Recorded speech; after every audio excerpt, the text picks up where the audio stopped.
Welcome to another edition of Kickback. I'm your host, Scott Pastore. Tonight, I'm proud to announce we have our first female guest, which is great. All other guests have been male so far, and this guest here spent 16 years in the art of jiu-jitsu, which is grappling and joint lock maneuvers. The particular style is called Hakoryu. I hope I didn't chop that up. I'm sure she'll correct me.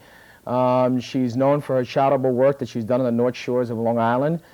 She's been written on in the Karate International magazine. She has worked with people like Michael D. Pasquale Jr. and Sr. I'd like to introduce our guest, Nancy Pester. Hi, Nancy. How you doing? Thank you. Good to have you. Thanks. Did I pronounce the name right? Hakoryu? Still doing pretty good with that. Not bad. Not After bad. all those takes. What got you started in martial arts? I had my first baby, and I thought that I needed to lose some weight because I had gained about 52 pounds. 52. 52, and Wow. I wanted to. All I wanted to do was try and lose some weight. Okay. And that's why I started. And why Yeah. jiu-jitsu of all styles? In the town that I live in, it's really small. There are no karate classes or anything like that, and Everything was a long drive to get to? oh, very long. It's at least maybe 60, 70 miles to the first class. Wow. So it was the only class that was out there, and other than seeing karate on TV and Bruce Lee, The Bruce Lee and Kung the Fu, whole the thing. series and so forth. So it was something different, and I thought I want to try it. Oh, okay, great. And jiu-jitsu was something that allured you because there was more close combat, where the kicking and punching might not have been to your liking, or?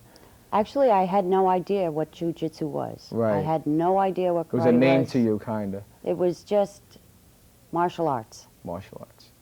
Okay, great. And obviously you've been doing it 16 years. You're instructing in it now. I believe you have your own school now. I have my own school.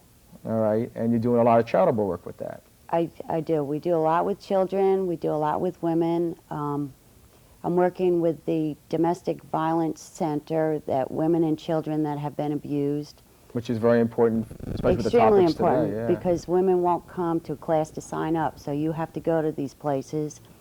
And drag them out. And actually, Yeah. yes, you really do. They're already frightened. That's why they're there. They wouldn't be there if they weren't. Exactly. And so you invite them. If they don't come to you, like the saying goes, if Muhammad can't come to the mountain, you go the other way. Exactly.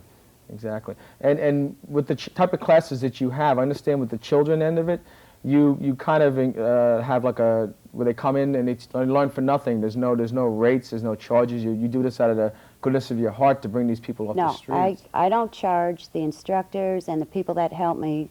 We Right. haven't charged anything, and any money that was made was donated right back to the local high school. That's great. And they buy computers, books, desks, whatever they need for the high school. So it stays in the community. That's incredible. And which is very important because you're keeping these children off the street who normally wouldn't be able to afford it. I mean, are these kids able to afford the classes, or? A lot of the children aren't. It's not a wealthy community, so the children that can't afford to go, because we did it through the local school and the PTA, they funded it. Exactly, And okay. there are kids that can't afford to go, and they pay for it, and the funds are available for the ones that can't. That way, everybody can come. And those are usually the ones that want to do it most are the ones who can't afford it. Exactly. Yeah, and it's There's a lot of children. I mean, I could have had 20 students, but because we opened it and we did it the way we did, the first class had 71 students, so I had to split it into 71. 3 classes. That's a good turnout. It was a very good turnout. 55 of those children stayed for the whole time. That's a pretty good ratio. Exactly. It's very good. And most of the children that you teach are of what age? I would say the biggest age group is 3rd and 4th grade. 3rd and 4th grade. 3rd and 4th grade. Okay. And these kids obviously staying with it. They're not using it against, I mean, one of the philosophies you talked about in the back room with me in the green room was that, what were you saying about using it? Well, once in a while I have children are children. They've learned something new. They think, well, let me try this. I really want to see if this works. And you have to tell them. You have to teach them. You have to count on the parents telling you, my son had a fight in school. You have to count on the children saying, I saw him fighting in school, Just so you get the sensei, feedback, yeah. and you have to straighten that out as soon as that happens. But In the dojo, there's 2 rules. What you learn in the dojo stays in the dojo. Good rule. And rule number 2 is there's no exception to rule number 1. What you learn in the dojo stays in the dojo. Which is a good practice, because you don't want these children running around using this on other children or other people. They can cause injury because they don't really know what they have at that point. They don't know. You know. Then they think they have something, and they find it doesn't work, and they went to class 2 times, and they think they're the greatest martial artist that ever lived, and they think they're ready for a television show. Exactly, like the Power not. Rangers and the Yes. Ninja Turtles, what they watch, and to them that's almost like a role model, and we try to separate the two, I guess.